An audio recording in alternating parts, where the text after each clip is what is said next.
जो लोग सबसे ज़्यादा हिस्टोरिकली अगर हम देखें जो सबसे ज़्यादा वायलेंस करते हैं, वो बहुत श्योर होते हैं। जो लोग थोड़े से हम्बल या अनश्योर या ओपन होते हैं, they are not as violent. Lights camera आज़ादी एक ऐसा शो है जो हस्तियों को ढूंढ रहा है। ये वो हस्तियां हैं जिनने हमेशा समाज को चुनौती दी है। ये वो लोग हैं जो हमेशा निडर, आत्मविश्वासी और अग्रिम रहे हैं। भले ही जनता ने कभी इन्हें सराहा ना हो, मगर इन्होंने हमेशा देश के लिए काम किया है। हम इनसे बात करके इनका नज़रिया समझना चाहते हैं, जानना चाहते हैं कि ये लोग समाज को कैसे देखते हैं, और ये सीखना चाहते हैं कि ज़िंदगी को बिना डरे कैसे जिया जाए। मेरा नाम है वंदित जैन और मैं इन कहानियों को आप तक लाने का बस एक माध्यम हूँ। Hi everyone, welcome to another episode of Lights Camera Azadi. It is admission season now and I know a lot of students must be confused what to do next. आपके दोस्तों में, परिवार में ऐसे बहुत लोग होंगे जिनके बच्चे अब कॉलेज में एंट्री ले रहे हैं।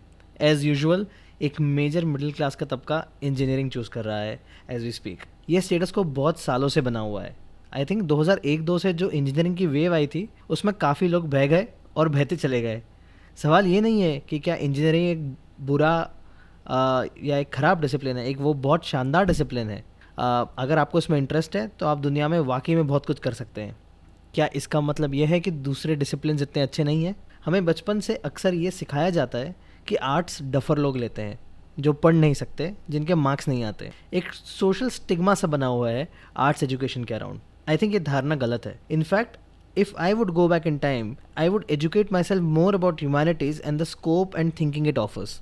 ये पॉडकास्ट एक अटेम्प्ट है लोगों को समझाने का कि लिबरल आर्ट्स की परिभाषा क्या होती है, वो डिसिप्लिन क्या ऑफर करता है और इसके मायने क्या है, और अगर बच्चे इसे पढ़े तो क्या सीख सकते हैं। एंड प्रोफेसर स्वाति चावला एक हिस्टोरियन है और मॉडर्न साउथ एशिया की हिस्ट्री पढ़ाती हैं। इनकी एक्सपर्टीज़ हिमालयन रीजन के माइग्रेशन और सिटीजनशिप क्लेम्स पे है, specially in the post colonial south Asia. She is currently teaching eight Jindal school of liberal arts and humanities. आपको इस एपिसोड से ये भी समझ आएगा कि एक लिबरल आर्ट्स की फैकल्टी अपने स्टूडेंट्स को किस तरह से देखती है। If you are keen to broader your perspective about the Indian education system, I think you will enjoy the episode. ये पॉडकास्ट 2 पार्ट में डिवाइडेड है। शुरू में हमने थोड़ा सा पॉलिटिक्स और थोड़ा सा हिस्टोरिकल पर्सपेक्टिव टच करा है, and slowly we got into the topic of the day. So without wasting any time, let us go and meet Professor Swati Chawla. But before that, let us take a quick commercial break. This episode is brought to you by Miva Naturals. Miva is a homemade brand dedicated to your personal care experience. Miva make products with dedication, love, and with a touch of nature. They do not use any chemicals or harmful substances in their products to ensure that you get the best feeling, which is long lasting. Miva makes products which are colorful and are fun to use, and it aims to be your best experience in the whole day. If you'd like to order your first Miva product, please go to Instagram and type Miva_naturals and tell them that you are a listener of Lights Camera Azadi and get an instant 10% off. So 3, 2, 1. Swati Chawla, welcome to Lights Camera Azadi. Thank you for having me. Your profile, आपकी profile कहती है आप एक digital humanist हो, and what it means, I was really intrigued to know. So digital humanities एक नया तरीका है ह्यूमैनिटीज़ करने का। तो अगर हम सोचें कि ह्यूमैनिटीज़ में हम किस तरह के क्वेश्चंस पूछते हैं, for example we ask say in my discipline history, if we are studying migration, why do people move? So digital humanities helps us to answer these questions through new tools. तो digital humanities के tools हैं जैसे कि mapping, जैसे कि हम अब word processing बहुत एडवांस तरीके से कर सकते हैं जो हम पहले नहीं कर सकते थे। तो इन नए टूल्स को लेकर हम पुराने सवालों के जवाब दे सकते हैं, और कई बार क्योंकि टूल्स बदल जाते हैं तो सवाल भी उसके साथ बदल जाते हैं। तो with digital humanities sometimes we are also asking newer questions that we weren't asking before. For example, what is the role of Twitter in influencing public opinion, for example? और how do we understand trolling जैसे Twitter पे होती है, शायद आपको भी लोग troll करते होंगे, आप पॉडकास्ट करते हैं अपनी। तो इन एक्शंस को हम अब कैसे समझ सकते हैं, क्योंकि पहले पहले भी हरासमेंट होती थी पर ऐसे नहीं होती थी। So it's basically doing humanities through and with digital tools. तो मतलब इसमें तो कितना डीप में जा सकते हैं हम ये बात कर सकते हैं कि पॉलिटिकल ओपिनियंस इनके थ्रू कैसे शेप हो रहे हैं, हाउ जी, political parties are using it to shape opinions. हम ये यस। भी बात कर सकते हैं कि लोग कैसे एग्रेसिव हो रहे हैं हुँ, इन हुँ। टूल्स के साथ यूज करके। और इज इट जैसे फेसबुक कहता है कि I want to create we want to create a platform that makes the world connected. हुँ, हुँ। बट वो ट्रू सेंस में कनेक्टेड तो शायद हो नहीं रहा है ना, वो तो मतलब मेरे को लगता है और हुँ। दूरियां बढ़ रही हैं। ट्रू। और आपने for example political parties mention किया। आप आजकल आप देखिए, because of the pandemic we are all locked in. और हमारे नेबरहुड व्हाट्सएप ग्रुप्स में क्या हो रहा है, किस तरह के कई बार फेक न्यूज़ सर्कुलेट हो रहे हैं, या एक ये snake oil kinds of products that are being sold, which purport to have benefits against coronavirus. तो how is this happening using new technologies? और कनेक्शंस भी आपने बिल्कुल ठीक कहा। मतलब एक टाइम ऐसा आया था कि हम अपने नेबर्स को ज़्यादा जानते नहीं थे, और अब how have these RWA groups enabled us to be neighbors in a different way? I think so. Those are, I mean, these are the questions of our times, and I think इसीलिए अब humanities scholarship is embracing these questions and trying to answer them. तो ऐसा कुछ interesting insight है आपके पास which you think can be it's very unique different you would like to share special, and it can be in context of pandemic or in general. In general मैं एक अपनी class के साथ exercise करती हूँ कि हम मैप्स देखते हैं, क्योंकि मैं हिस्ट्री पढ़ाती हूँ और मॉडर्न साउथ एशिया की हिस्ट्री पढ़ाती हूँ, रफली middle of the 19th century से प्रेजेंट टाइम तक। तो very often I see that students come with, जब जब भी हम किसी कंट्री के बारे में सोचते हैं तो पहला one of the first images that comes to our mind is the map, कि अगर हम दुनिया का नक्शा देखें उसमें ये देश कहाँ है। मगर स्टूडेंट्स को ये याद दिलाना कि अभी जो आप चित्र देख रहे हो इस नक्शे पर, ये नक्शा हमेशा ऐसा नहीं दिखता था। इनफैक्ट पिछले 150 साल में ही, और it's a very short span of history, 150 years कोई बहुत लंबा टाइम नहीं है हिस्टोरिकली स्पीकिंग, पर पिछले 150 साल में ही हम अपने भारत देश का नक्शा ही देखें कितनी बार बदला है। तो अंग्रेज़ों के टाइम पर जो कंसोलिडेशन हुआ टेरिटोरियली, उसके बाद ऑफ कोर्स देश का विभाजन हुआ, उसके बाद प्रिंसली स्टेट्स को इंटीग्रेट किया गया, और उसके बाद 50s और 60s में लिंग्विस्टिकली स्टेट्स को डिवाइड किया गया। हरियाणा नया स्टेट बना, कर्नाटका स्टेट, महाराष्ट्र और गुजरात की बाउंड्रीज बने। तो इनको समझने के लिए हम एक डिजिटल ह्यूमैनिटीज़ प्रोजेक्ट करते हैं, जिसपे हम 3 या 4 नक्शे लेते हैं पिछले 150 सालों के, किसी एक रीजन के ऊपर फोकस्ड, और उनको हम एक के ऊपर एक रख सकते हैं। आजकल software ArcGIS story maps software है, उस पे वी कैन ले them on top of each other. तो इससे हम ये समझ पाते हैं कि जिस मैप के लिए कभी-कभी हम इतना इमोशनली चार्ज होते हैं मैप्स, और आजकल के दौर में तो बिल्कुल और भी ज़्यादा।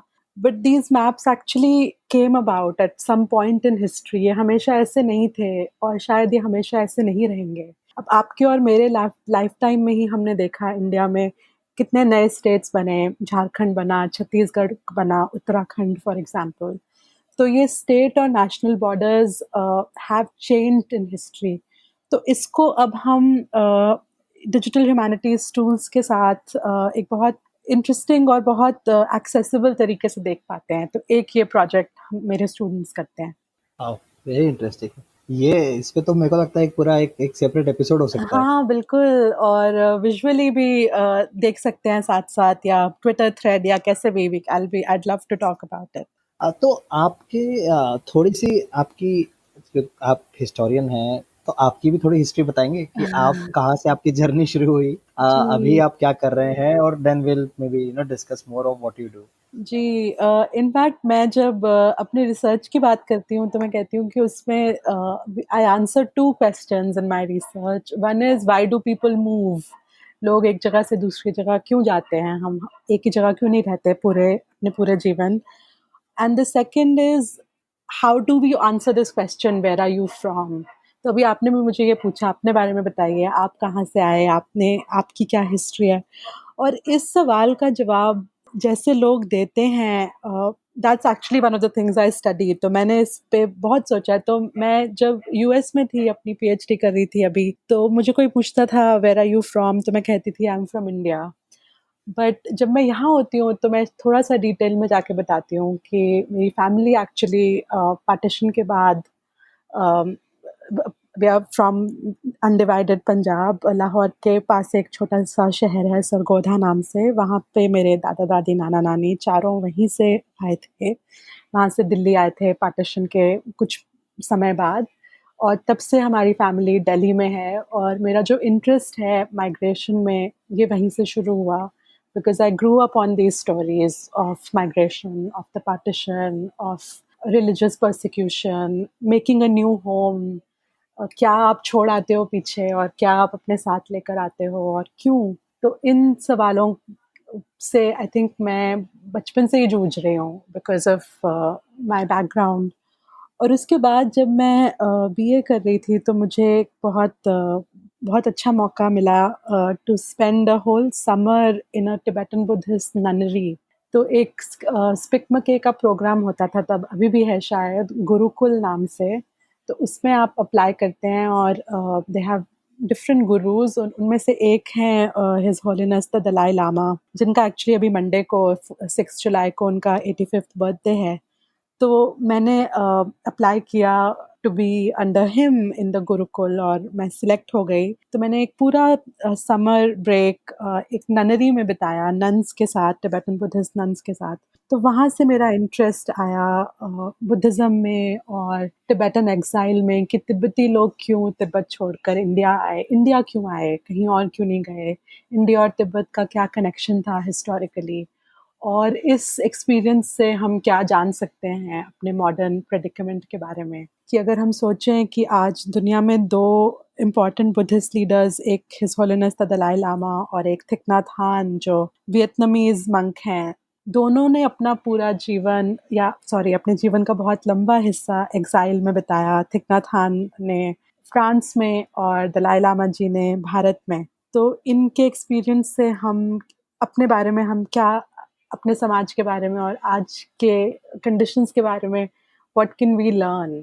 So those are, I think, that's a little bit about my background that also informs my research. आपने ना कुछ बहुत इंटरेस्टिंग और बहुत अच्छे इम्पैक्टफुल वर्ड्स यूज करे थे, माइग्रेशन एंड रिलीजियस परसिक्यूशन। जी आज से 6 महीना पहले जब हम हमारे कंट्री में प्रोटेस्ट चल रहा था, जी I am sure, I mean आपका तो बहुत स्ट्रांग ओपिनियन रहा होगा उस उस प्रोटेस्ट को लेके, या जी मतलब आई मीन जब अब एक सीए बिल आया था। जी तो मैं ज्यादा डाइग्रेट नहीं करना चाहता, बट मतलब I can't also stop asking, मतलब आई मैं सीरियसली जानना चाहता हूँ कि in short like hmm what आपका जब वो टाइम चल रहा था, हम्म तो as a historian who studies migration, what was your opinion? Think इसके बारे में थोड़ा सा मैंने अपने कुछ कॉलीग्स के साथ लिखा भी था, और हमारा ओपिनियन ये था कि सीएए में statement of objects and reasons में जिस तरह से डिफाइन किया गया है माइग्रेशन और रिलीजियस परसिक्यूशन को, बहुत ही नैरो डेफिनेशन है।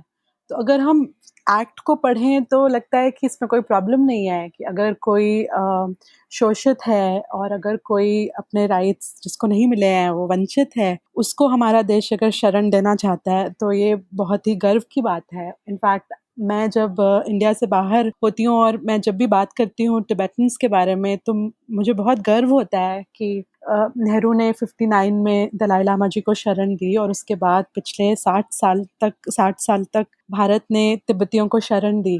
तो किसी शरणार्थी को शरण देना बहुत अच्छी बात है, पर जिस तरह से इसको डिफाइन किया गया कि 3 कंट्रीज़ को हमने चूज़ किया जो मुस्लिम मेजॉरिटी कंट्रीज़ हैं, जहाँ पर कहा गया कि इस्लाम स्टेट रिलीजन है, और उसके बाद ये अजम्पशन कि क्योंकि इस्लाम स्टेट रिलीजन है इसीलिए माइनॉरिटीज़ का शोषण होता है। पहले तो ये अजम्पशन गलत है, और इन जिन 6 माइनॉरिटीज़ का नाम लिया गया, इन्हीं को शोषित किया जाता है, वो भी गलत है। और जिस तरह से मुस्लिम्स को छोड़ा गया, इसके एम्बिट में नहीं लाया गया, तो ऑफ कोर्स आई थिंक इससे as a grandchild of partition refugees मुझे लगता है कि अगर हम पार्टीशन के बारे में पढ़ें, स्पेशली गांधी ने जिस पार्टीशन के बाद जो कहा था कि किस तरह से हम उस विभाजन के घाव भर सकते हैं, तो ये बिल्कुल उसके ऑपोजिट डायरेक्शन में ये कदम हमें ले गया।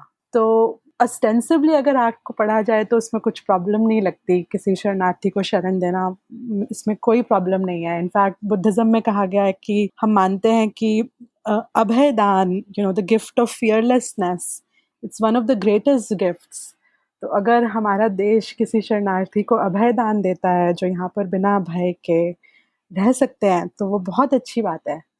But I think it was very narrow, और जिस तरह से हमने अपने कई नागरिकों की बात नहीं सुनी और प्रोटेस्ट हुए, और प्रोटेस्ट को के बाद जो रिएक्शन था स्टेट मशीनरी का, वो उससे तो I mean it was heartbreaking to see what was happening. Sorry, I gave a very long answer. No, that is, I mean, मैं चाहता था कि आप इतना थोड़ा विस्तार में बताएं, एंड हाँ, मैं and I agree with you as well. मेरा काफ़ी एक मेजर दौर गुजरा था उन प्रोटेस्ट के बीच में, एंड मैं ये बताना चाहता हूँ, और आई थिंक मेरे लिसनर्स तो ऑलरेडी जानते हैं ये, कि ये podcast is an outcome of an dissatisfied protester. So अगर आपने मेरे पॉडकास्ट का वो जो लोगो देखा होगा, तो it's a hand which is holding a mic. So it's the hand of a protester which who says यार enough is enough. I don't think the state is doing its job, and I think I need to do whatever is in my power to get things the right, way they should be. Right. तो हाँ, thank you for your something answer, good and came out of it then. it did, and I think the name also. Right, right. Yes, so it was just one random day, मैं शाहीन बाग में ही था, और and मैं बस कोशिश कर रहा था कि मैं कैसे यहाँ की कहानी को बाहर निकाल सकूं, और मेरे दोस्तों तक और मेरे परिवार के लोगों तक जिनके बिल्कुल ऑपोजिट ओपिनियंस हैं, वहां तक ले जी। जा सकूं। एंड मैंने बोला कि यार ये ना वीडियो से तो बात नहीं बन रही है, पॉडकास्ट ही करता हूँ। तो वहां पे बैठे बैठे से रात का टाइम था, 1-2 बजे की बात थी, मैंने बोला इट्स लाइट्स कैमरा आजादी। सो नाम का फ्रीज। बहुत अच्छा नाम है। तो आई थिंक हाँ, वो स्टोरी जब उसके साथ पता चलती है तो वो think I think people feel. Hmm, तो स्वाति थोड़ा सा बताएंगे कि आप किस तरह की हिस्ट्री पढ़ाते हैं? आपने शुरू में बताया था, बट थोड़ा सा और संक्षेप में अगर जी, बता सके तो। जी।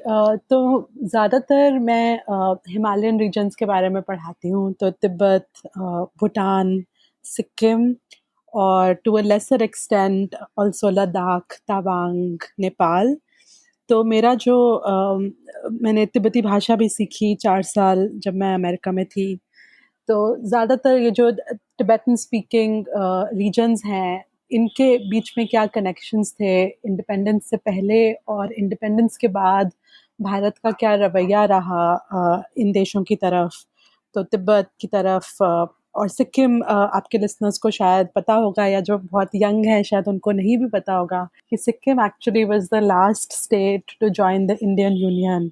1975 में सिक्किम भारत का भाग बना, उससे पहले एक इंडिपेंडेंट किंगडम था। और सिक्किम, भूटान और तिब्बत के बीच में हिस्टोरिकली काफ़ी कनेक्शंस थे। इनफैक्ट सिक्किम के जो आखिरी राजा थे, छोग्याल उन्हें कहते थे, जो तिब्बती वर्ड है जिसका लिटरल ट्रांसलेशन है धर्म राजा। छो मीन्स धर्म एंड गे मीन्स राज, सो धर्मराज से ये शब्द आया है। वो और भूटान के प्रधानमंत्री थे, भूटान के किंगडम में जो one of the chief ministers और द प्राइम मिनिस्टर कहते थे, वो आपस में कज़न्स थे। और इनका कनेक्शन तिब्बत की मोनास्ट्रीज़ के साथ और दलाई लामा के इंस्टीट्यूशंस के साथ इनका कनेक्शन था। तो आपस में इन किंगडम्स का आपस में क्या कनेक्शन था, और फिर ब्रिटिश इंडिया के साथ जो कनेक्शंस थे, और फिर इंडिपेंडेंस के बाद क्या हुआ। तो तिब्बत की स्टोरी तो हम थोड़ा जानते हैं कि दलाई लामा एग्ज़ाइल होकर 59 में यहाँ आ गए और उसके बाद वापस नहीं जा पाए, और उनके पीछे काफ़ी रेफ्यूजीज़ इंडिया में आए। पर सिक्किम और भूटान के बारे में थोड़ा कम जानते हैं। तो इसके बारे में मेरा रिसर्च है, और relatedly on issues of migration and citizenship. तो किस तरह से टिबेटन्स को 59 से पहले क्या कैसे उनको सिटीजनशिप के लिए जो अप्लाई करते थे, क्या प्रोसीजर्स होते थे, उसके बारे में और सिटीजनशिप क्लेम्स के बारे में भी थोड़ा-सा रिसर्च है। That's very great. I mean आपने मुझे कम से कम 2 से 3 टॉपिक दिए जिसमें आई विल सर्कल बैक जी, and I will do one separate episodes on each of these topics with you. Sure, sure. And आप अभी पढ़ाते हैं जी, इन डेंटल स्कूल, जी। करेक्ट? एंड सो एक चीज, before we dig deeper into the topic of the day is, ये pandemic से आज कैसे हमारा एजुकेशन सिस्टम इम्पैक्ट हुआ? How has thing changed, moving to completely a digital world जहाँ पे स्टूडेंट्स थ्रू जूम कॉल्स पढ़ रहे हैं। Hmm, teachers are also facing problem. I don't know students का अटेंशन स्पैन कैसा है, हुँ, बैंडविड्थ इश्यूज हो सकते हैं, इंटरनेट इश्यूज हो जी। सकते हैं, and also the whole idea of जो एक क्लास का माहौल रहता है, उस माहौल से आप दूर जाके एक यू आर जस्ट घर में बैठ के पढ़ रहे हैं। तो how do you think, are there any permanent changes that you see? क्या अच्छा हुँ। हुआ, क्या बुरा हुआ इसके कारण? देखिए ओवरऑल तो मैं ये तो नहीं कहूँगी कि ये अपॉर्च्युनिटी है, क्योंकि बहुत ही कठिन समय है और हमारे आस-पास जो हो रहा है आई थिंक सबसे बड़ी बात तो ये हुई कि और एक एज़ अ हिस्टोरियन भी मैं देख रही हूँ कि अब हमें हमारे समाज में जो इनइक्वालिटीज़ थे और जितना भी अन्याय हमारे समाज में था, उसका बिल्कुल मतलब हमें बहुत स्पष्ट नज़र आ रहा है कि क्या था। So I think some of this, pandemic has held up a mirror to all those tensions that existed in our society. तो मैं अभी भी इनफैक्ट यूनिवर्सिटी ऑफ वर्जीनिया में टेक्निकली मैं अभी एनरोल्ड हूँ, मैं अपनी पीएचडी सबमिट करने वाली हूँ, तो मैं मुझे थोड़ा सा वहाँ से भी न्यूज़ मिलती है, वो मेरी यूनिवर्सिटी है। तो उधर क्योंकि इंडिया से पहले ज़्यादा वहाँ पर पैंडेमिक ये फैला था, तो तब से ही थोड़ा पढ़ना शुरू किया कि किस तरह से अफ्रीकन अमेरिकन कम्युनिटीज़ को ज़्यादा इम्पैक्ट कर रहा है। किस तरह से जो नीचे तबके के लोग हैं, जिनके पास इंश्योरेंस कम है या जो थोड़े अंडर नरिश्ड हैं या जो छोटे घरों में रहते हैं, जिनके पास सारी सुविधाएँ नहीं हैं, उनके लिए डिस्प्रोपोर्शनेटली डिफ़िकल्ट है। So I think as educators it has हमारी रिस्पॉन्सिबिलिटी और भी बढ़ जाती है कि हम अपने आस-पास देखें और हम ये भी देखें कि ये जो प्रॉब्लम्स हैं, they are actually mostly not epidemiological problems, ये पैंडेमिक ने क्रिएट नहीं करी। द पैंडेमिक हमें दिखा रहा है कि हमारा समाज कैसे था, किस तरह से ऑर्गेनाइज़ था। अब मैं यूनिवर्सिटी एजुकेशन की बात करूँ तो आई थिंक इसी में अगर हम डिजिटल डिवाइड देखें between the bigger cities and the smaller cities, अब हमारी यूनिवर्सिटी सोनीपत में है और वहाँ से जब हमने डिसाइड किया क्लासेस को सस्पेंड करना और सब स्टूडेंट्स अपने-अपने घर वापस चले गए, तो जो स्टूडेंट्स थोड़े बड़े शहरों में रहते हैं, उनको इतनी प्रॉब्लम नहीं हुई, मगर जो कुछ स्टूडेंट्स जिनके पास एक्सेस पूरा नहीं था, जबकि हमारे स्टूडेंट्स रिलेटिवली प्रिविलेज्ड बैकग्राउंड से आते हैं, ये प्राइवेट यूनिवर्सिटी है, तो I think in a public university it would have been even harder. तो एक तो वो जो जैसे आपने बोला बैंडविड्थ इश्यूज़ और वो सब, और उससे रिलेटेड इश्यू ये भी है कि those of us who left home at the age of 18 to study, हम इतना यूज्ड टू हो जाते हैं अपने डॉर्म में और अपनी आज़ादी और अपनी प्रिवेसी के बारे में, तो जब हम वापस अपने घर जाते हैं तो थोड़ा सा वो adjustment, or some people of course are going back to homes where they don't have very comfortable relationships with their family members, या उनके पास privacy नहीं है, कई स्टूडेंट्स के पास कोई प्राइवेट जगह नहीं है जहाँ से वो लॉग इन कर सकें, और now as the pandemic has raged on, I think also as teachers मुझे लगता है कि मैं अपने स्टूडेंट्स को पहले सिर्फ क्लासरूम में देखती थी, पर अब थोड़ी-सी मुझे झलक दिखती है उनकी बाकी लाइफ़ की। तो कोई एक स्टूडेंट है, वो एक बेटा और बेटी भी है, और अगर उनके घर में कोई प्रॉब्लम है, उनके पेरेंट्स बीमार हैं या ग्रैंड-पेरेंट्स बीमार हैं या वो हाई रिस्क पर हैं, तो उसका क्या इम्पैक्ट होता है। तो I think it has given us a peek into our students as whole people, and finally इसका इम्पैक्ट एजुकेशन पे ये रहा कि it has forced us to go back to the drawing board and to ask ourselves what are the learning outcomes. तो अगर मैं इस semester एक कोर्स पढ़ा रही थी ऑन टिबेटन्स इन इंडिया और मैं अपने स्टूडेंट्स को धर्मशाला लेके जाना चाहती थी और बनारस लेके जाना चाहती थी। बनारस में एक सारनाथ इंटरनेशनल नीमा इंस्टीट्यूट है एक, वहाँ पर मंक्स के साथ स्टूडेंट्स ने इंटरैक्ट करना था और धर्मशाला में डिफरेंट टिबेटन ऑर्गेनाइजेशंस में और मजनू का टीला तीनों जगह उनको लेके जाना था और अब कहीं भी हम नहीं जा पाए। So it forces me to ask myself कि क्या ये लर्निंग आउटकम्स डिफरेंटली अचीव हो सकते हैं या ये लर्निंग आउटकम्स बदलेंगे। और एक लिबरल आर्ट्स में I am at the Jindal school of liberal arts and humanities. So much of our education is about experiential learning and collaborative learning. तो उसको कैसे इंटीग्रेट किया जाए एक digital environment mein, that became a challenge. And I think in some ways we were able to find creative solutions, but in other ways it's also, I mean, we have to acknowledge that it's not going to be the same. कुछ एक दो examples बता सकते हैं आप digital experiential learning के? जी, तो एक तो I think with Zoom calls and with तो हम MS टीम्स यूज़ करते हैं, so it's easier now to bring speakers from all over the world into the classroom.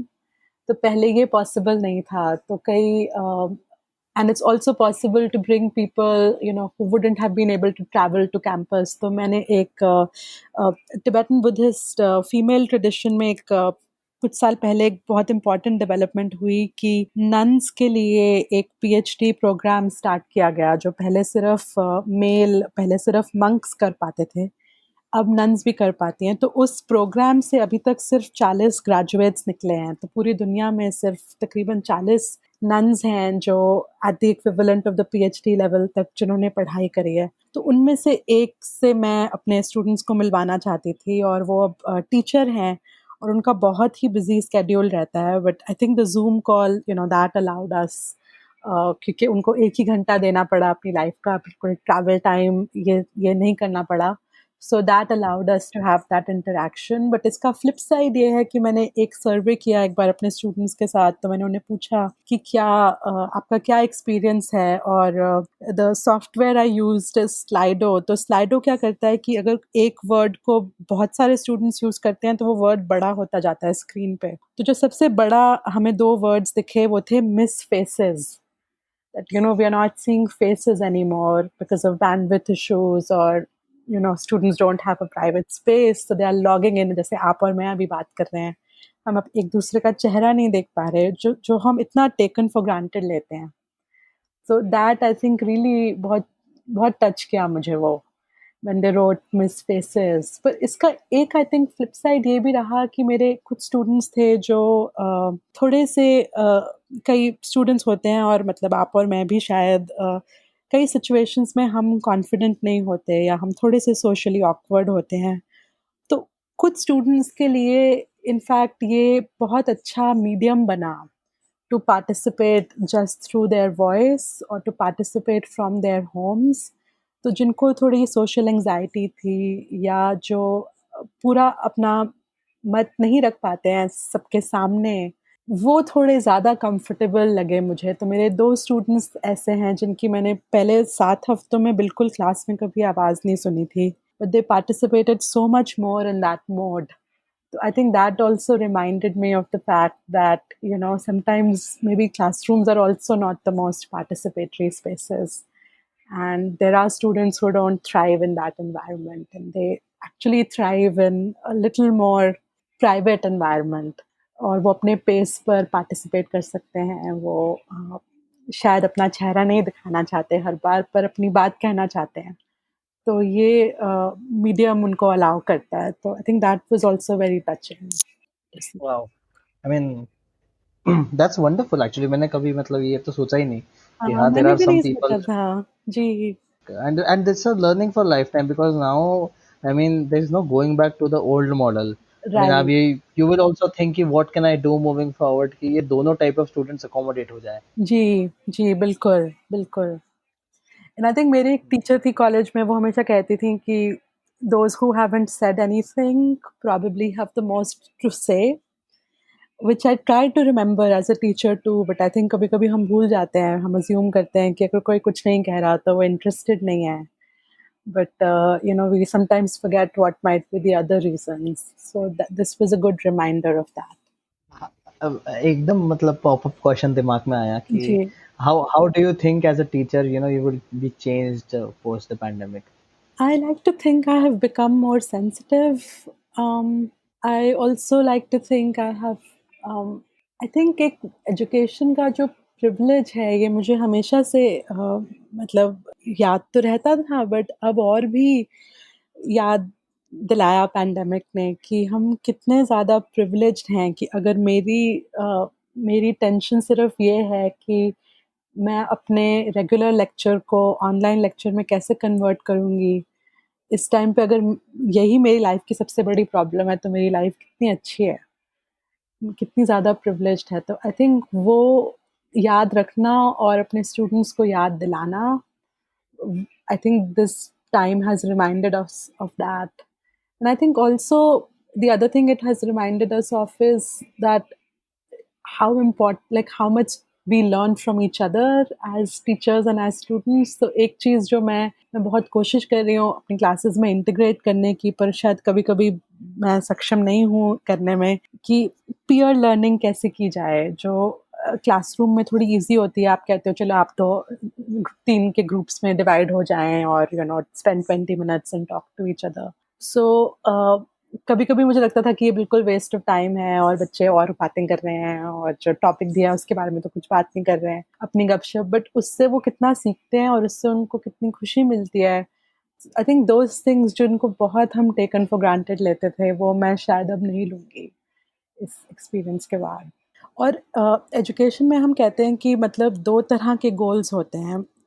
एक कॉग्निटिव गोल्स होते हैं क्लास के, कि आप क्या जानें उस क्लास से, आपको क्या नॉलेज मिलती है या क्या स्किल्स मिलती हैं, या किस तरह से आप अप्लाई करते हो उसको बाकी चीज़ों के साथ, आप उसे कैसे जोड़ते हो, आप कैसे कनेक्शंस बनाते हो, वो कॉग्निटिव होते हैं. मगर आधा हिस्सा हमारी एजुकेशन का है जो अफेक्टिव है, कि हम अपने बारे में क्या जानते हैं, हम दूसरों के बारे में क्या जानते हैं, हमारे वैल्यूज़ इससे कैसे बदलते हैं और कैसे हम सीखना सीखते हैं, learning how to learn. So ये जो अफेक्टिव डायमेंशंस हैं, sometimes we are not as careful about those, but I think this experience has really forced us to confront it, कि this without that affective dimension, what we are teaching doesn't really stand. So again, I think these are all just reminders of very important things that we tend to forget. Very depthful. Yeah. Yeah. Thank you. थोड़ा सा मैं switch I try to switch gears Swati, and before we get into कि why we should one study history, I was interested in knowing कि हमने history को किस तरीके से डिवाइड करके रखा है. मतलब मेरी अगर मैं स्कूल की नॉलेज में जाऊं तो एक तो मुझे ऐसा ध्यान आ रहा है कि एक तो मिडिवल हिस्ट्री थी, फिर एक आई थिंक मॉडर्न हिस्ट्री थी, और I think there was maybe contemporary history as well. So I can't recall. And आपका जो आप जो पढ़ाते हैं उसका वो किस किस एरिया में आता है वो? आई थिंक एक तो हम सबसे पहले कॉलेज में इसको क्वेश्चन करते हैं कि ये एंशिएंट, मिडीवल और मॉडर्न का ये जो डिवीजन है, ये कहाँ से आया. तो पहले तो ये जिस तरह से यूरोपियन हिस्ट्री लिखी गई एनलाइटनमेंट के बाद, वहाँ से ये आया कि एंशिएंट टाइम जो था वो बहुत अच्छा था, और उसके बाद डार्क एजेस आए, मिडिल एजेस, जहाँ पर ज़्यादा कुछ डेवलपमेंट्स नहीं हुए, और फिर रेनेसांस और एनलाइटनमेंट के बाद फिर से सब अच्छा होने लगा, और द एज ऑफ रीज़न और साइंटिफिक एडवांसमेंट, एक्सप्लोरेशन, ये सब आया. तो इसी मॉडल को इंडिया पर भी, साउथ एशिया पर भी इम्पोज कर दिया गया, कि हमारा जो हड़प्पन टाइम था, वैदिक टाइम, वो बहुत अच्छा टाइम था, भारत सोने की चिड़िया था. उसके बाद मिडीवल टाइम आया जो अच्छा टाइम नहीं था, जहाँ पर कॉन्क्वेस्ट्स हुए, लूट हुई, और जो हमारे शासक थे उन्होंने देश का ख्याल नहीं रखा. और फिर ब्रिटिश आए, और उसके बाद that was our entry into modernity and again that age of reason. तो एक तो हम इसको थोड़ा क्वेश्चन करते हैं कि ये जो डिवीज़न है ये शायद ठीक नहीं है। बट आपका जो दूसरा सवाल था कि मैं किस पीरियड पर फ़ोकस करती हूँ, मेरा फ़ोकस ज़्यादातर कंटेम्परेरी हिस्ट्री पर है जो ज़्यादातर 1947 के बाद या बिल्कुल 40s में जब इंडिपेंडेंस मिलने वाला था, उस वक़्त जो डेलिब्रेशंस हुए तिब्बत, सिक्किम और भूटान के बारे में, वहाँ से स्टार्ट करते हैं 45 के आसपास और it goes up to the present. So it's focused on the contemporary period. और ये आप क्वेश्चन क्यों करते हैं इस सेग्रीगेशन को? What is wrong in this segregation? Question इसलिए करते हैं कि एक तो ये जो मिडिल एजेस हैं इनको बिल्कुल डार्क पीरियड बताया गया है, तो ये सच नहीं है क्योंकि यूरोप में भी अगर देखें तो काफ़ी एडवांसेस हुए थे उस टाइम पर। और दूसरी बात, जब हम एंशिएंट पीरियड को देखते हैं, मतलब बिल्कुल आज के वैल्यूज़ से पुराने टाइम को देखते हैं और हम कहते हैं कि बस मतलब हम ये सोचें कि इनफैक्ट इंडिया में तो कहते it's actually the quote unquote Muslim period जो मिडिल एजेस जो माने जाते हैं, दिल्ली सल्तनत और मुगल एम्पायर, तो उसको हम ऐसा कैरेक्टराइज इसलिए करते हैं क्योंकि हमारे जो स्टेरियोटाइप्स हैं इस्लाम और इस्लामिक रूल के बारे में, उसके प्रिज्म से हम इस पीरियड को देखने लगते हैं कि यहाँ पे सब बुरा हुआ, मंदिर लूटे गए या तोड़े गए और प्रजा का ख्याल नहीं रखा जो शासक थे उन्होंने। और फिर जब अंग्रेज़ आए तो उनकी हुकूमत के साथ रीज़न आया, डेमोक्रेसी आई, इंडस्ट्रियल रेवोल्यूशन आया, ये सब आया। But actually that's not true. काफ़ी साइंटिफिक एडवांसमेंट्स मिडिल एजेस में भी हुए और पुराने टाइम को जिसको हम इंडिया में कहते हैं सोने की चिड़िया और यूरोप में भी वो ग्रीक और रोमन टाइम को देखते थे, उस टाइम में भी काफ़ी प्रॉब्लम्स थे। ऐसा नहीं था कि सब लोग खुश थे और किसी का शोषण नहीं होता था और बिल्कुल so I think it's the problem is not with the division so much but with how we attribute certain characteristics based on where we are today. तो हम आज जो अच्छा मानते हैं वो हम उस टाइम में देखना चाहते हैं और आज जो हम बुरा मानते हैं उसको हम रेलेगेट कर देते हैं एक और हिस्टोरिकल टाइम पर और उस टाइम की कम्प्लेक्सिटी को हम भूल जाते हैं और उसको एक ही नज़रिए से देखने लगते हैं। I think that is where the problem is कि ये न्यूआंस चला जाता है। आज के दौर में मतलब हिस्ट्री बहुत पोलराइजिंग हो गई है। जी। मतलब अब तो क्वेश्चन होने लग गया है कि वो हिस्ट्री थी उसको चेंज करा गया, जी। सही नहीं बताया गया। एंड मैं ना एक्चुअली एक सवाल भी लिखा था आज के, आपसे सोचा था पूछूंगा कि एक हिस्टोरियन अपने बायसेस को कैसे चेक में रखता है। एंड एंड मतलब बहुत इजी होता है डे टू डे कॉन्वर्सेशन में बोल देना कि अरे ये तो सेक्युलर हिस्टोरियन था, अरे ये तो लेफ्ट हिस्टोरियन था, अरे ये तो राइट हिस्टोरियन था, इसको मत पढ़ो। तो हिस्ट्री तो ऑब्जेक्टिव होनी चाहिए, उसमें राइट लेफ्ट तो होना ही नहीं चाहिए। तो so as somebody who does not studies history extensively or who uses history as sometimes as research or sometimes just to understand, ये बहुत एक डिलेमा आ जाता है मेरे दिमाग में कि यार मैं कोट भी करना चाहूँ किसी हिस्टोरियन को, तो then there are these labels that come into picture. So I don't know, it's a very weird space for me as somebody who does research. I think इसका एक आंसर तो ये है कि शायद हम अपने बायसेस को कभी भी पूरी तरह तो ओवरकम नहीं कर पाएंगे मगर हम उनको एक्नॉलेज कर सकते हैं। तो मैं अगर टिबेटन्स के बारे में लिख रही हूँ तो मैं ये कह सकती हूँ कि मैं एक भारतीय हूँ, मैं I am a woman, I only मेरी मातृभाषा पहले हिंदी थी, तिब्बती मैंने सिर्फ 4 साल पढ़ी है। तो इससे जो भी अजम्पशंस आपके दिमाग में आती हैं कि she is not a Tibetan but she is writing about Tibet, या ये भाषा पूरी शायद इतनी अच्छी तरह नहीं जानती जितनी अच्छी तरह एक नेटिव स्पीकर जानता है, तो वो सच है, वो दोनों चीज़ें सच हैं। And I grew up in India, I studied Indian history, शायद मैं इसलिए मेरे जो सवाल हैं वो भारत के बारे में भी उतने ही सवाल हैं जितने तिब्बत के बारे में हैं अगर मैं तिब्बतन हिस्ट्री लिख रही हूँ। सो उनको हम एक्नॉलेज कर सकते हैं कि हमारी पोजीशन क्या है और वो पोजीशन हमारे नैरेटिव को कैसे इन्फ्लुएंस करती है, तो one can be honest about that. But I think the second is historians write through their sources. तो अगर आप और ये हम अपने स्टूडेंट्स को भी सिखाते हैं कि एक स्किल जो हिस्ट्री एजुकेशन से आपको मिलती है वो ये है कि आप किस तरह से सोर्सेस को पढ़ते हो। तो आप अगर किसी ब्रिटिश हिस्टोरियन को पढ़ रहे हो जैसे कि जेम्स मिल जिन्होंने Indian who wrote the history of India, उन्होंने लंदन में बैठकर इंडियन हिस्ट्री लिखी। वो कभी इंडिया नहीं आए थे और उनको ये लगता था कि इंडिया जाने की ज़रूरत नहीं है इंडियन हिस्ट्री लिखने के लिए, उनको जो भी चाहिए वो सब लंदन की लाइब्रेरी से उनको मिल सकता है। तो देन यू कैन क्वेश्चन कि उनके क्या सोर्सेज थे, उस लाइब्रेरी में क्या सोर्सेज थे, वो क्या जानते थे और उन सोर्सेज ने कैसे इन्फ्लुएंस किया उन्हें। तो आई थिंक ऑब्जेक्टिव है या नहीं ये शायद सबसे यूज़फुल सवाल नहीं है। May be the more useful question is what sources is that history derived from and what is the position of the historian, and I think a good historian is honest about both these things.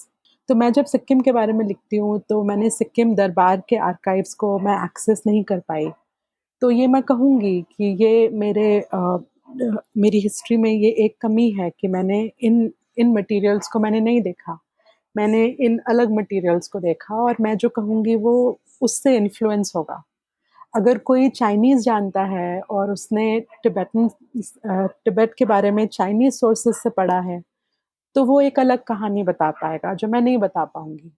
So I think उस historian को आप trust कर सकते हो जो अपनी position और अपने सोर्सेस को ऑनेस्टली डिक्लेयर करता है, उन्हें छुपाता नहीं है और ये नहीं कहता कि मैं मतलब मेरी हिस्ट्री सबसे ज़्यादा अथॉरिटेटिव है और मैं सबसे ठीक हूँ और मैंने सब कुछ पढ़ा है, किसी ने भी सब कुछ नहीं पढ़ा है। So I think that's one way in which you can evaluate. ये हिस्ट्री से कोई पैंडेमिक के लिए कोई लेसन्स भी है क्या हमारे पास? कुछ आपने पढ़ा हो? जी, बिल्कुल, बिल्कुल। आई थिंक सबसे बड़ा लेसन तो ये है कि हम देखें जैसे मैंने शुरू में भी कहा कि जो प्रॉब्लम्स हम आजकल देख रहे हैं, ये हमें पैंडेमिक ने हमें ये प्रॉब्लम्स दिखाई हैं, लेकिन पैंडेमिक ने ये क्रिएट नहीं करी। तो कोई भी हिस्टोरियन ये समझेगा कि क्यों जैसे इंडिया में ही जब लॉकडाउन डिक्लेयर हुआ, तो माइग्रेंट वर्कर्स के बारे में क्यों नहीं सोचा गया? किस तरह की गवर्नमेंट थिंकिंग किस तरह हमारी गवर्नमेंट जिन चीज़ों को प्रायोरिटाइज़ करती है, वो क्यों करती है? I think that the historian will tell you किसके पास वोट है, किसके पास वोट नहीं है दिल्ली में। वो किस तरह से जब केजरीवाल ने कहा फॉर एग्ज़ाम्पल कि दिल्ली के अस्पतालों में सिर्फ़ दिल्ली वासियों को ट्रीट किया जाएगा और दिल्ली वासी वो हैं जिनके पास या तो दिल्ली का राशन कार्ड है या अगर वो मतलब रेंट एग्रीमेंट भी नहीं चलेगा या उनके पास प्रॉपर्टी पेपर्स हैं या उनके नाम पर कोई बिल आता है। ये रिक्वायरमेंट्स कहाँ से आए, कब आए? तो I think that tells us किस एरिया में हॉस्पिटल्स ज़्यादा हैं, किस में कम हैं, ऐसा क्यों है? क्यों जर्मनी ने अपने हेल्थ केयर इंफ्रास्ट्रक्चर में इतना इन्वेस्ट करा और उनके बेड्स पर 1000 बहुत ज़्यादा हैं इटली के कंपैरिजन में जो पड़ोस का ही देश है। So I think history has lessons for those questions, and it most importantly it reminds us that the pandemic didn't create these problems; these are older problems. Why is the pandemic disproportionately affecting African American communities in the US? तो अगर आप America का इतिहास देखें, slavery के बाद फिर gym crow, civil rights, उस इतिहास से आपको पता चलेगा कि अफ्रीकन अमेरिकन्स के पास इंश्योरेंस कई बार क्यों नहीं होती, वो अंडर नरिश्ड क्यों हैं वो कम्युनिटीज़ या हिस्पैनिक कम्युनिटीज़ ऐसे पोजीशन में क्यों हैं। So those are the lessons I think that history offers us. और फिलोसॉफिकली स्पीकिंग स्वाति, हमको हिस्ट्री पढ़ना क्यों ज़रूरी है? To make sense of a present, to take lessons, और just to be more aware? I think अब इसका one line answer है to be good citizens. You know, I think a study of history is vital to exercising good citizenship. अगर हम सोचें genuine citizenship क्या है, कि हम अपनी position को समझें, हम अपने सरकार को सही सवाल पूछ सकें, अगर हमसे कोई झूठ बोल रहा है तो हम उसको समझ सकें, हम जो रोज़मर्रा की ज़िंदगी में हम जो पढ़ते हैं, अगर हम कोई बिलबोर्ड पढ़ते हैं किसी एडवर्टाइज़मेंट का या हम समाचार पढ़ते हैं या हम कोई ट्वीट पढ़ते हैं, तो a good citizen is able to disaggregate what is true from what is fake. Uh, and that is something that the reading of historical sources prepares us to do. और दूसरा गुड सिटीजनशिप के अंदर जो habits of mind आते हैं, for example कि किस तरह से हम अपने कम्युनिटीज़ को सर्व करें, किस तरह से हम अपने राइट्स के लिए पिटिशन करें अगर हमारे पास कुछ राइट्स नहीं हैं, जैसे राइट टू इन्फॉर्मेशन ही हमारे लाइफ टाइम में आया, ये राइट हमेशा से नहीं था। अब हम अपने प्रिवेसी के लिए आजकल जो स्ट्रगल्स हो रहे हैं, so I think the training in historical thinking helps us to exercise good citizenship. So I think this is a very important reason to study history. And I think the second is it जैसे आपने बोला कि हम अपने आप को बेहतर समझ पाते हैं। तो मेरी अपनी फैमिली हिस्ट्री जो है, for example about the partition, और मैं एक ओनली चाइल्ड हूँ, मेरे दोनों पेरेंट्स काम करते थे, तो कैसे इस तरह से मेरे again the advantages and the disadvantages, when I look at it historically speaking, कि मेरी जनरेशन में और मेरी मदर की जनरेशन में वो भी काम करती थी, और but for her the important thing was financial independence. For me it is the pursuit of what I'm passionate about. But maybe the pursuit of what you're passionate about was not possible 30-40 years ago. उतनी opportunities नहीं थी जो अब हैं. So I think it also helps us understand where we are and who we are as people. History को हम academically ये आता है ह्यूमैनिटीज में, जी, करेक्ट? जी, humanities and social sciences, जी. ह्यूमैनिटीज एंड सोशल साइंसेज में, जो कि एक इम्पोर्टेंट टॉपिक भी है आज का, कि liberal arts, humanities and social science. Mm-hmm. जब हम इसकी बात करते हैं तो मैं अपने नज़रिए से बताता हूँ कि मैं हिंदी हार्टलैंड से आता हूँ, इंदौर से आता हूँ मैं, Mm-hmm. और एक राइजिंग मिडिल क्लास बैकग्राउंड से आता हूँ मैं, Mm-hmm. जहाँ पे पेरेंट्स और एक मिडिल क्लास का हमेशा से सपना रहता है कि बच्चा एक अच्छे इंजीनियरिंग कॉलेज में पढ़े, Mm-hmm. और उनके वो सपने are largely around social status, good money, Mm-hmm. and also sort of a sense of social validation. The idea कि एक करियर बनाना लिबरल आर्ट्स में या ह्यूमैनिटीज में, ये थोड़ा एलियन कॉन्सेप्ट है, एटलीस्ट मेरे जैसी जगह से। और मैं मानता हूँ कि इंदौर जो है वो डिसेंटली एक डेवलपिंग शहर है, मतलब it's still in tier 2 tier 3 sort of city. जी. इट्स नॉट लाइक कि बहुत ही, it's a very small town. Mm-hmm. तो वहां पे भी ये मेंटालिटी है। तो आपके नजरिए से, जो कि आप पढ़ाते हैं liberal arts humanities, what do you say to parents and what is your narrative कि ये पढ़ाना क्यों जरूरी है? आई थिंक सबसे पहले तो हम ये कहते हैं कि it is a broad based education. So मेरे ही स्कूल में, मैं general school of liberal arts and humanities में पढ़ाती हूँ। सो हमारे करिकुलम में स्टूडेंट्स ऑफ कोर्स हिस्ट्री पढ़ते हैं, लिटरेरी स्टडीज़ इंग्लिश पढ़ते हैं, कम्युनिकेशन स्किल्स, पर मैथ्स और स्टैटिस्टिक्स भी पढ़ते हैं, इकोनॉमिक्स पढ़ते हैं, साइकोलॉजी भी पढ़ते हैं, फाइन आर्ट्स और परफॉर्मिंग आर्ट्स भी पढ़ते हैं। तो सबसे पहली चीज़ हम पेरेंट्स और स्टूडेंट्स को ये कहते हैं कि राइट आउट ऑफ स्कूल, जब आप अंडर ग्रेजुएट स्टूडेंट हैं, 18-19 साल के हैं, 18-19-20 साल के हैं, उस टाइम पर ये ब्रॉड बेस्ड एजुकेशन बहुत ज़रूरी है स्टूडेंट्स के लिए, because it helps them develop a range of skills. चाहे आप आगे जाके इकोनॉमिस्ट बने या साइकोलॉजिस्ट बने या साइंटिस्ट बने, but to have a very broad training in all of these skills, that's very useful for anything that you might do later. I think it also, जब मैंने पहले जैसे बात की थी cognitive और affective components की, तो I think it teaches you how to learn, how to be a lifelong learner. So that also is a useful skill in life, because अब आप आज ही देखिए, because of the pandemic, या sometimes even in quote unquote normal times, because of technological changes, कई बार हमने जो पढ़ाई करी वो पढ़ाई obsolete हो जाती है, और जो हमने सीखा कॉलेज में, चाहे बहुत पैसे दे के और बहुत मेहनत करके सीखा, वो टेक्नोलॉजी ही चली जाती है, या वो उसका कोई यूज़ नहीं रहता है मार्केट प्लेस में। तो किस तरह से हमें अपनी लाइफ में अपने आप को बार बार री इन्वेंट करना पड़ता है। तो that capacity to be a lifelong learner is a very important capacity.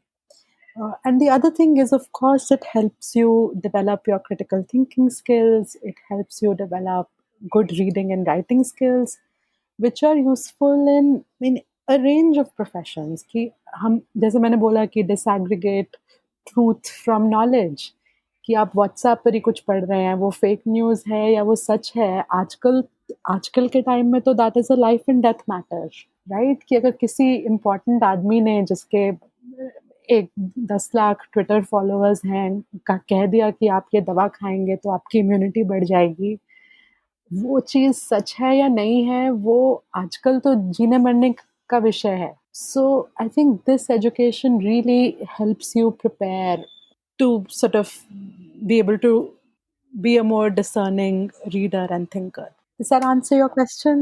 या डेफिनेटली एंड ऑल्सो मुझे जो मेरा पर्सपेक्टिव है, मतलब I have seen amazing people in management, amazing executives, CEOs, मेरा उनके साथ इंटरेक्शन भी होता है. एंड इन जनरल मतलब when I observe people around me, क्योंकि मैं तो उसी बैकग्राउंड से हूँ, मतलब साइंस वाले बैकग्राउंड से हूँ और आई मीन मैनेजमेंट वर्क, तो I see them having very very strong opinions about how businesses should be shaped, etc. But I also am very, how do I say this, incomplete or ignorant about societal issues. And I also find them very making a lot of ignorant statements, despite of them being in very good positions. Uh, and that is when I feel कि यार ये ना, आप, मुझे लगता है कि ये बहुत income, and they, to me they look like incomplete people. And see, and I can tell you कि मतलब ऐसे सीईओज जो कि जिनका जो शायद ऑलमोस्ट हंड्रेड्स ऑफ करोड्स का बिजनेस मैनेज करते हुए, huge impact, and they might have something to say about economy, but जैसे ही एक कुछ अगर इंडिया का सोशल फैब्रिक की बात आती है, या कुछ कम्युनिटीज की बात आती है, या in general all this topics की बात आती है, तो वहां पे एक अलग ही इग्नोरेंस झलकती है मुझे. एंड आई थिंक ये भी बहुत इंपॉर्टेंट है कि in our education system it should not be कि यार या तो लिबरल आर्ट्स पढ़ो या साइंस पढ़ो, कहीं ना कहीं उनका मिक्सचर होना भी बहुत जरूरी है. And I think I some IIMs also introduced a liberal arts curriculum. जी. I don't. So that's a good step. What do you think? Am I making sense?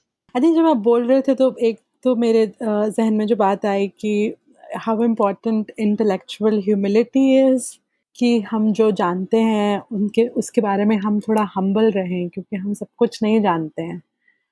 I think that maybe some disciplines lend themselves to intellectual humility a little more than others, because I think कुछ disciplines में emphasis होता है बहुत authoritative होने का या बहुत sure और confident होने का. बट आई थिंक एक लिबरल आर्ट्स एजुकेशन और एक इंटरडिसिप्लिनरी एजुकेशन थोड़ा सा आपको हम्बल बनाता है. वो आपको ये बताता है कि अगर आप कोई क्वेश्चन पूछ रहे हैं, फॉर एग्जांपल अगर हम देखें, one of the questions we discuss in my course is India में एजुकेशन का माध्यम क्या होना चाहिए, लोकल लैंग्वेज, इंग्लिश, या एक हिंदी जैसा नेशनल लैंग्वेज, या बाइलिंगुअल होनी चाहिए, ट्राइलिंगुअल होनी चाहिए, एक ही लैंग्वेज पे एम्फसाइज करना चाहिए. तो इस क्वेश्चन को अगर हम एक पब्लिक पॉलिसी क्लास में या एक इकोनॉमिक्स क्लास में यही क्वेश्चन को पूछें, what should be the medium of instruction, तो उसका वो डिसिप्लिन आपको इनकरेज करता है कि एक आंसर है इस क्वेश्चन का, और उस आंसर को हमें खोजना है अपने डिसिप्लिनरी टूल्स को लेकर. तो शायद एक इकोनॉमिस्ट पूछेगा कि कौन सी लैंग्वेज सबसे ज़्यादा यूज़फुल या इफ़ेक्टिव है टू गेट जॉब्स या to move the economy forward. But एक लिबरल आर्ट्स क्लासरूम में आप कहते हो कि शायद इस सवाल का कोई एक जवाब नहीं है, क्योंकि हम इंडिया में ही देखें पिछले 70 सालों से तो कम से कम हम इस सवाल से जूझ रहे हैं. और कई लोगों ने कहा कि बाइलिंगुअल होनी चाहिए, कई लोगों ने ये भी कहा कि ट्राइलिंगुअल होनी चाहिए या नेशनल लैंग्वेज नहीं होनी चाहिए, हिंदी को इम्पोज नहीं करना चाहिए उन प्रांतों पर जो हिंदी भाषी नहीं है. लेकिन कुछ लोग ये भी मानते हैं कि एक देश को एकजुट करने के लिए एक भाषा बहुत ज़रूरी है, और दोनों तरफ, दोनों केसेस में मेरिट है.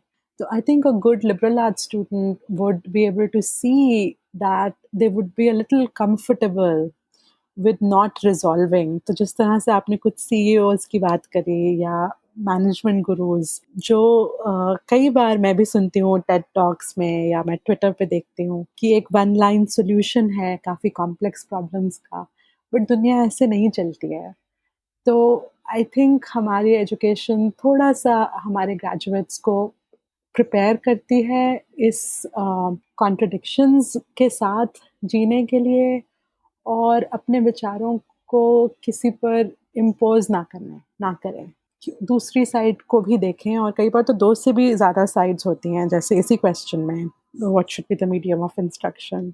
So I think it's perhaps a greater service to society to think with a little more humility and a little more openness than to be very sure and confident. और मुझे लगता है कि जो लोग सबसे ज़्यादा हिस्टोरिकली अगर हम देखें जो सबसे ज़्यादा वायलेंस करते हैं वो बहुत श्योर होते हैं। जो लोग थोड़े से हम्बल या अनश्योर या ओपन होते हैं they don't really they are not as violent even in our everyday interactions, and they don't want to impose their opinions on others. आपके पास ऐसा भी होता है कि लोग आते हैं और पूछते हैं कि लिबरल आर्ट्स होता क्या है? और मुझे लगता है इंडिया में तो शायद इतना अवेयरनेस है भी नहीं। हाँ, आई थिंक आर्ट्स कहते हैं लोग, जैसे arts science commerce, so they हाँ कई बार आते हैं लोग और I think we sort of try to answer it, जैसे जैसे मैंने आपको बताया कि what is a liberal arts graduate और किस तरह के कोर्सेज हम पढ़ाते हैं। तो सबसे पहला आंसर तो शायद यही देते हैं कि एक ब्रॉड बेस्ड एजुकेशन होता है जिसमें आप एक सब्जेक्ट नहीं, आप काफ़ी सारे डिफरेंट सब्जेक्ट्स पढ़ते हैं और आप इंटरडिसिप्लिनरी होकर आप सवालों के जवाब खोजते हैं। और things like good citizenship, what values undergird a moral and ethical society, इन विषयों पर हमारा काफ़ी इंटरेस्ट रहता है। इसमें एक जो जो एक बहुत बहुत बहुत बड़ा आर्गुमेंट मैंने भी ना इस टाइप के मेरे फैमिली में कभी कभार लोगों को सजेशंस दिए हैं कि मे बी यू शुड आपके आपके चाइल्ड को फिलोसफी मास्टर्स इन फिलोसफी या एमफिल या इस टाइप के कोर्सेज अगर आप चाहें तो पढ़ा सकते हैं, भले टॉप नोस्ट यूनिवर्सिटी में पढ़ाएंगे। But the counter question that always comes to me कि वो पढ़ के क्या होगा, मतलब इन द सेंस कि करियर वाइज क्या होगा, आई मीन नॉट क्या होगा career wise where it will lead to.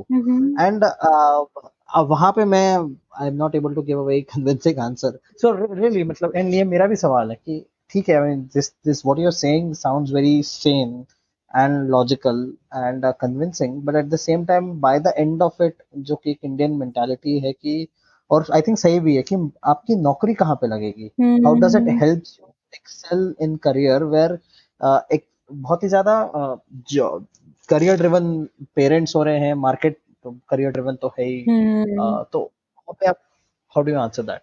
I think इसका एक आंसर तो ये है कि काफ़ी जो लिबरल आर्ट्स प्रोग्राम्स हैं जैसे हमारा और I think across the world, उनका एक एम्फेसिस, बहुत स्ट्रॉन्ग एम्फेसिस इंटर्नशिप्स पे रहता है। As you are studying you are asked to do, अब हमारे यूनिवर्सिटी में ही every student is required to do 4 internships, 2 in the summer and 2 in the winter. So I think the internships themselves, first of all, I think that makes the graduate very competitive.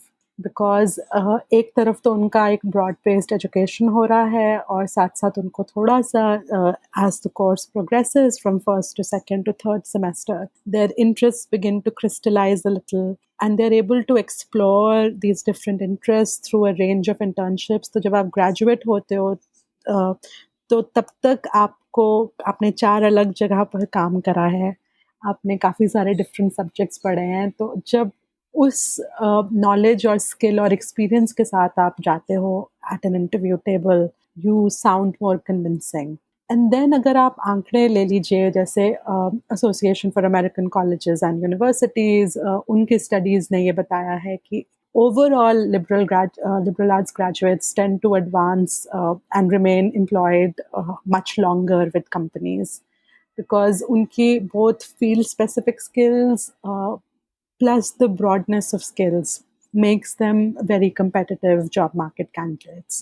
And even to begin with, मतलब मैंने अपने experience में ही देखा है, जब मेरे students apply करते हैं फॉर देयर फर्स्ट जॉब्स और for their internships, I think their applications themselves, how they present themselves, they are just a lot more confident.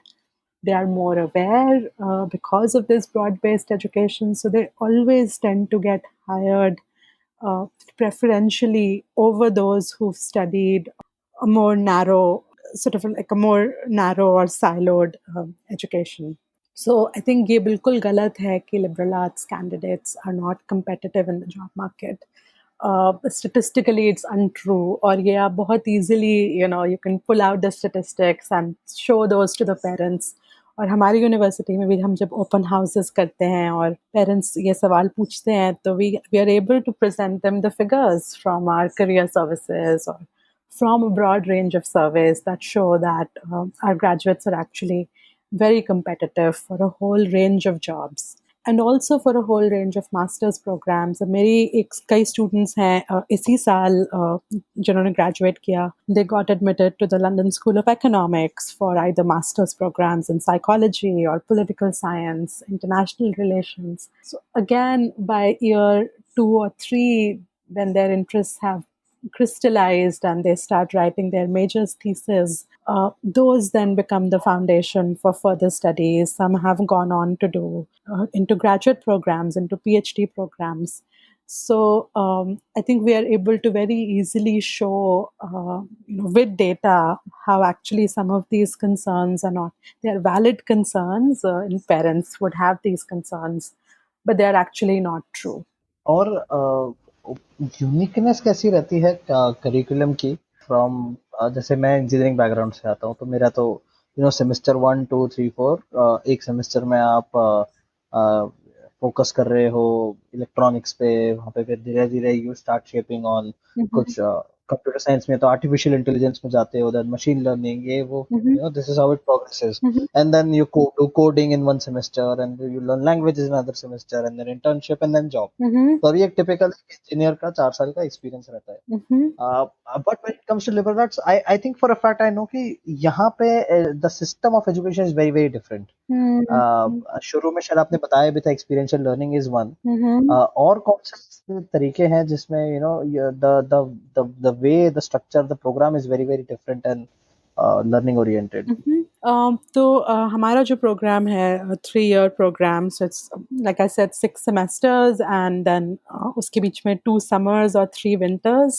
तो summers और winters में जैसे मैंने बोला students internships करते हैं, but in their first 2 to 3 semesters they do a range of foundational courses. तो उनको अभी नहीं पता है जब वो आए हैं कि उनका मेजर क्या होगा, साइकोलॉजी होगा या इकोनॉमिक्स होगा या हिस्ट्री होगा या पॉलिटिकल साइंस होगा. तो वो सारे तरह के कोर्सेज पढ़ते हैं, मैथ्स भी पढ़ते हैं, स्टैटिस्टिक्स भी पढ़ते हैं, fine arts, performing arts, theatre भी पढ़ते हैं और एक लैंग्वेज स्पेनिश भी पढ़ते हैं.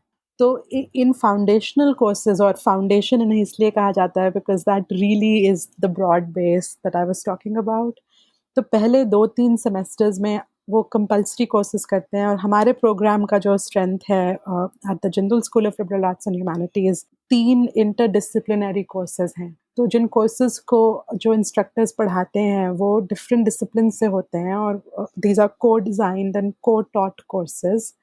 तो इनमें जैसे मैंने बोला कि आप एक क्वेश्चन को किस तरह से डिफरेंट डिसिप्लिनरी पर्सपेक्टिव से आंसर करते हो, ये स्किल्स हम सिखाते हैं. और इन कोर्सेज का एक फील्ड वर्क और एक्सपीरियंशियल कंपोनेंट भी होता है. तो पिछले सेमेस्टर जैसे मैं अपने स्टूडेंट्स को मजनू का टीला लेके गई थी सितंबर अक्टूबर में. तो वहाँ पर उन्होंने टिबेटन कम्युनिटी से बात की. First year students, they were straight out of school, उनका बिल्कुल पहला सेमेस्टर था कॉलेज में. तो 50% of the grade was on this experience और उनका 2 ट्रिप्स में जो they each developed a different project. तो एक स्टूडेंट ने जैसे काम किया वो बहुत एक रेस्टोरेंट में they stop to have lunch. जैसे कि स्टूडेंट्स होते हैं, आप उन्हें फील्ड ट्रिप पे लेके जाइए and they are very excited about the food. तो वहाँ पे उनको रियलाइज़ हुआ कि जो स्टाफ है उस रेस्टोरेंट का वो बिहार से आए हैं ज़्यादातर लोग. तो देन दे स्टार्टेड क्वेश्चनिंग कि ये बिहारी वर्कर ये टिबेटन रेस्टोरेंट में, मतलब what is the story, why are there so many workers from Bihar,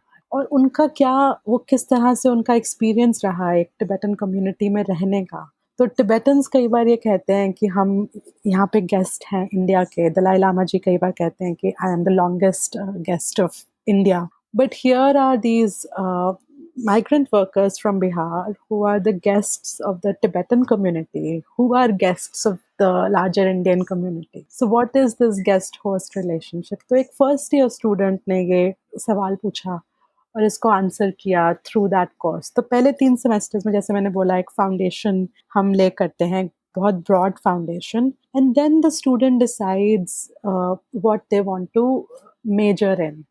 तो कई स्टूडेंट्स बहुत क्लियर होते हैं कि मेरा साइकोलॉजी में इंटरेस्ट है, तो फिर मैं बाकी के 2 सेमेस्टर्स 3 सेमेस्टर्स ज़्यादातर साइकोलॉजी के कोर्सेज करूँगी.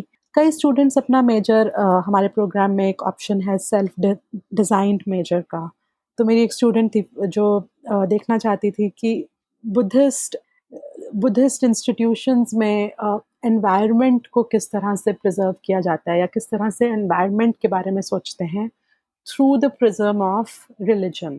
तो उस पे वो काम करना चाहती हैं. So it's a self design major that takes into account, that takes the disciplinary basis of 2 different disciplines, both religious studies and environmental studies. So then the students pick a major and they go deeper into that major, and finally they write a thesis.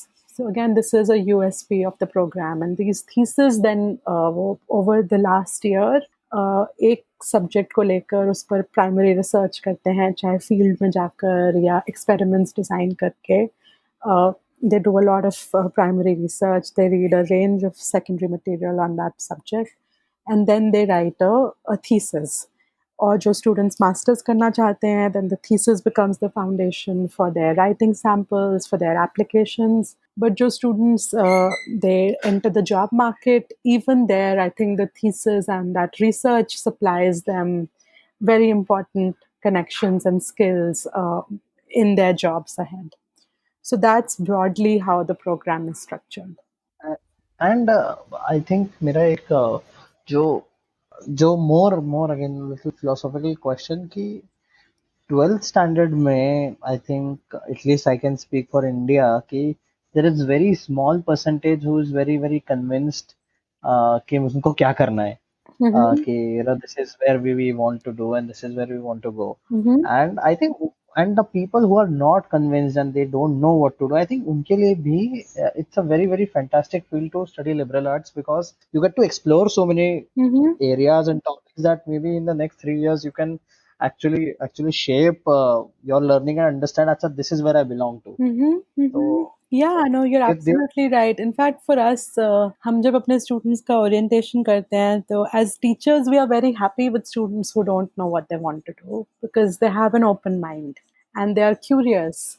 So I think it's only when you know exactly what you want to do, it sometimes closes your mind to other things. तो फिर आप बाकी subjects में, जैसे मुझे याद है मैं दिल्ली यूनिवर्सिटी में मैंने इंग्लिश में बीए किया था.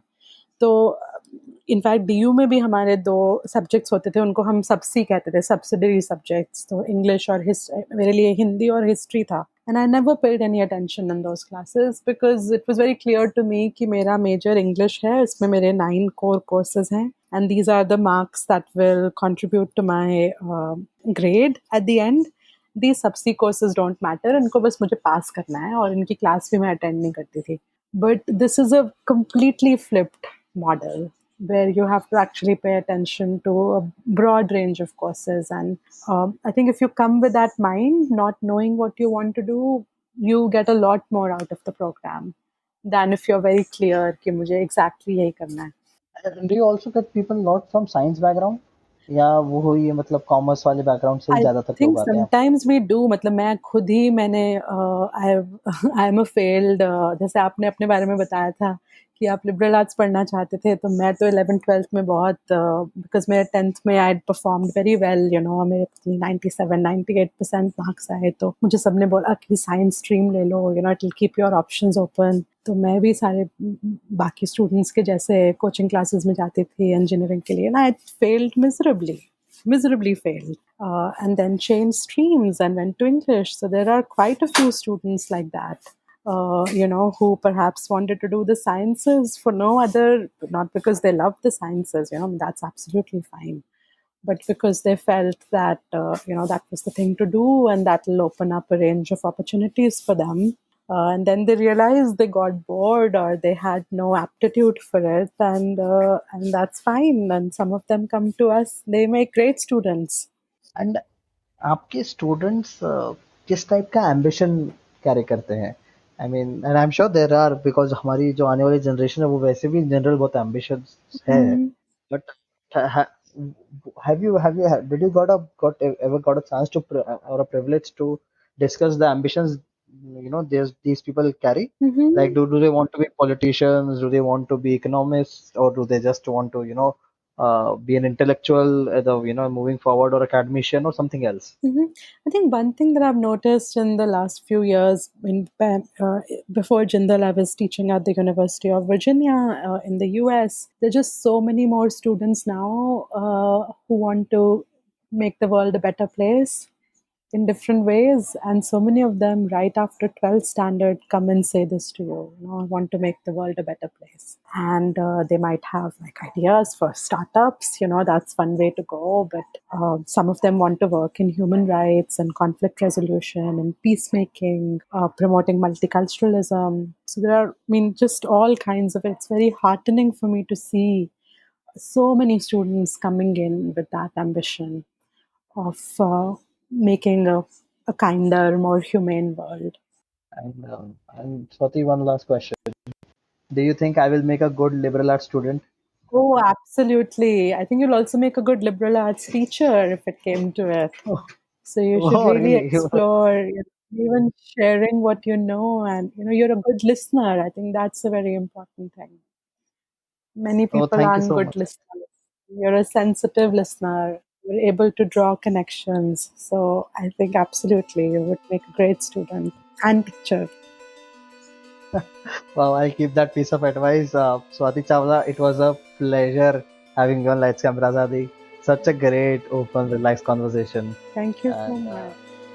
I hope all of you enjoyed the show. Well, I learned so much from Professor Swati Chawla that I would like to bring her again sometime soon to discuss on some other topic.